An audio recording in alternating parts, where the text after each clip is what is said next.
और आपको, आपने ये नहीं बताया मुझे, आपने सारे लोग बताए कि आपने इतने लोगों का आपके ऊपर आशीर्वाद रहा, सबसे आपकी दोस्ती रही, सब लोग आपके रास्ते में आते रहे।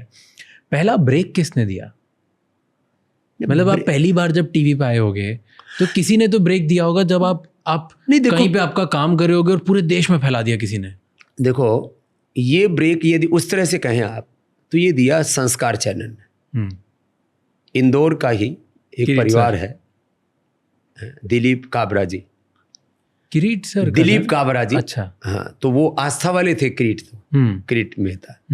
तो जो है दिलीप जय काबरा और किशोर मोहता, ये संस्कार चैनल चलाते थे ऐसे। हाँ, इंदौर, वो दिलीप जी वहाँ से थे, इसलिए आपसे जुड़ा हुआ, इसलिए वो प्रसंग याद आ गया। तो वो जो है, ये लोग मेरे पास हरिद्वार गए, इन्होंने ढूंढ लिया कि भाई कोई आचार्य गुरुकुल का पढ़ा हुआ एक योगी है, उससे कुछ कंटेंट मिल सकता है। तो मेरे पास गए कि जहाँ आप हमको एक 20-25 मिनट का कार्यक्रम दे दो। मैंने कहा ले लो। तो मैंने योगासन, प्राणायाम, ध्यान, आयुर्वेद की जड़ी बूटियाँ जो मैंने पढ़ा था सब बता दिया। वो इतना हिट हुआ, मतलब जो है आप सोचिए उस समय मेरे पास 1,000 पत्र आने लग गए, एक सप्ताह के अंदर 1,000। फिर देखा, अरे ये तो 2,000, 5,000 पत्र रोज आ रहे।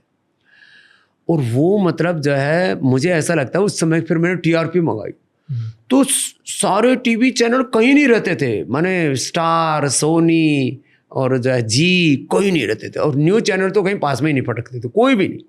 तो उस समय इतनी भयंकर टीआरपी होती थी उस समय, शाम की, उस काल की। फिर उसके बाद सुबह दिखाना शुरू कर दिया उसी कार्यक्रम को।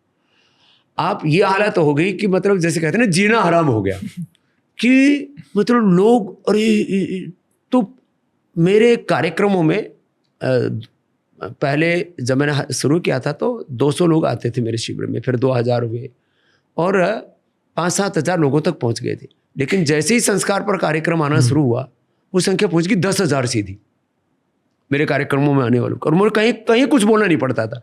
उस कार्यक्रम में बता दिया कि मैं उस शहर में जा रहा हूं, तो वहां लोग 25, 100 किलोमीटर से मेरे कैंप अटेंड करने आते थे। मैं 25 लाख किलोमीटर देश में घूमा हूँ, एक शिविर मेरा 50 हज़ार, 1 लाख के आपके इंदौर में भी किए हैं, उज्जैन में भी किए हैं, सब जगह हुए, पूरे देश में।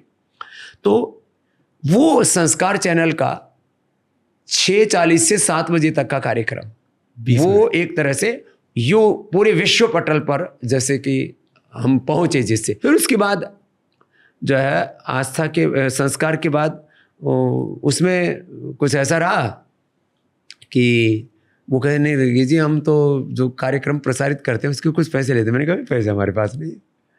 तो थोड़ी खटपट हो गई हमारी। तो फिर आस्था वाले पहुंच गए, बोले जी हमें दे दो। मैंने कहा तुम ले लो भाई, लेकिन पैसे नहीं मिलेंगे।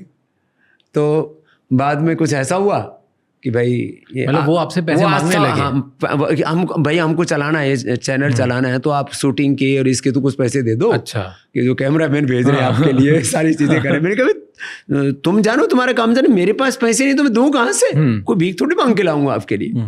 तो संस्कार वालों ने बोला हाँ। तो फिर आस्था वाले बोले जी हम कर देते हैं।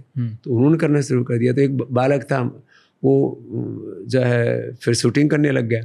अरुण था, वो अभी भी हमारा सेवा ही करता अभी है।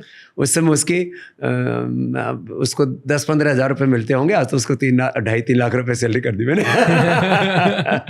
तो जो है फिर आस्था पर आ गया, तो लाइव आना शुरू हो गया सुबह। फिर वो मतलब ऐसे ये इसमें मीडिया की तो बड़ी भूमिका है। देखो मैं एक जगह बैठ के बात करूंगा तो मैं ज़्यादा से ज़्यादा 10, 100, 200, 500 हज़ार, 10,000, 50,000, लाख, 5-5 लाख लोगों की मैंने कार्यक्रम किए। लेकिन पूरी दुनिया में करोड़ों लोगों के साथ हमें पहुंचना है, तो उसमें जो है सबसे बड़ी भूमिका बीज डाला संस्कार ने, बड़ा की आस्था ने। आज संस्कार आस्था हमारे पास ही दोनों आपके हैं। ठीक है, आप उसको हम चला रहे हैं, धर्म भावना से चला रहे हैं। आज हमने उससे 1 रुपये भी कोई प्रॉफिट नहीं किया है, बल्कि भारत की सनातन संस्कृति को घर घर तक पहुंचाने के लिए उसका, यदि उसको आप इकोनॉमिकली इवेल्युएट करें तो उसकी तो कोई कीमत ही नहीं। एंड टीवी के पहले और टीवी के बाद की ज़िंदगी में फ़र्क पड़ा कुछ? नहीं, देखो हमने अपना जो साधु की रहनी सहनी करनी कथनी, जो एक साधु की साधुता है, साधु का जो स्वधर्म है, अपना संन्यास धर्म और अपना सनातन धर्म, उसे कभी कोई कंप्रोमाइज़ नहीं किया। ठीक है, वो एक माध्यम हो सकता है। और उसके ऊपर हमारा ये भी नहीं था कि टीवी से हमें कोई सेलिब्रिटी बनना है कि उससे कुछ गेन करना है। भाई हम अपनी बात करें, लोगों तक पहुंच रही है। हमने अपना फोकस अपने काम पर रखा। थैंक यू सो मच ये क्लिप एंड तक देखने के लिए। अगर आपको और भी ऐसी क्लिप्स देखनी है तो राज शमानी क्लिप्स चैनल को सब्सक्राइब कर लीजिए।